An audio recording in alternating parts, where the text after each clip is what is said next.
विद्यार्थी मित्रांनो, MPSC, police भरती, तलाठी, यूपीएससी आणि एसएससी परीक्षेची तयारी करत असाल तर आजच्या या 5 महत्त्वाच्या चालू घडामोडी नक्की लक्षात ठेवा. चला सुरुवात करूया पहिल्या बातमीपासून. पहिली बातमी पहा. महाराष्ट्रात ऑटो टॅक्सी चालकांसाठी महत्त्वाचा निर्णय. महाराष्ट्रात नवीन ऑटो रिक्षा आणि टॅक्सी चालक बॅचसाठी होणाऱ्या मराठी भाषा पडताळणी प्रक्रियेची व्हिडिओ रेकॉर्डिंग 20 ऑगस्ट 2026 पासून सुरू करण्यात येणार आहे. परीक्षेसाठी नोट करून घ्या. राज्य महाराष्ट्र. महत्व मराठी भाषा पडताळणी प्रक्रियेत पारदर्शकता. दुसरी बातमी पहा. एनटीए कडून प्रश्नपत्रिका सुरक्षेत मोठा बदल. राष्ट्रीय चाचणी संस्था म्हणजेच एनटीएने प्रश्नपत्रिकेच्या तपासणीसाठी 4 स्तरीय तपासणी व्यवस्था लागू केल्याची माहिती समोर आली आहे.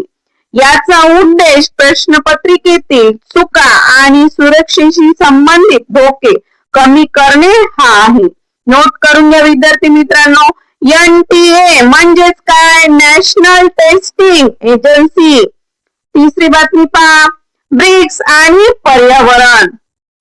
18 ऑगस्ट 2026 रोजी नवी दिल्ली येथे ब्रिक्स पर्यावरण मंत्र्यांनी संयुक्त निवेदन स्वीकारले.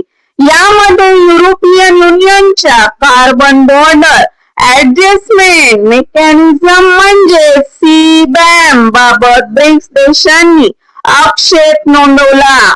परीक्षेसाठी नोट करून घ्या विद्यार्थी मित्रांनो. संघटना ब्रिक्स विषय सीबॅम आणि हवामान विषयक वित्त. चौथी बातमी पहा. भारताची 2026 ब्रिक्स अध्यक्षता.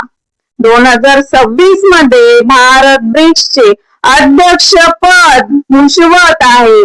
भारताच्या ब्रिक्स अध्यक्षतेची थीम आहे building for रिझिलियन्स, innovation, cooperation and sustainability.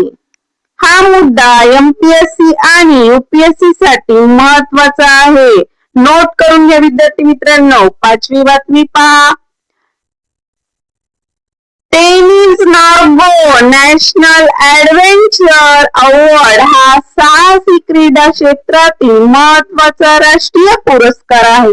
या पुरस्कारासाठी लँड, वॉटर, एअर आणि लाईफटाईम अचिव्हमेंट अशा श्रेणी आहेत आणि पुरस्काराची रक्कम 15 लाख रुपये आहे. परीक्षेसाठी नोट करून घ्यावी.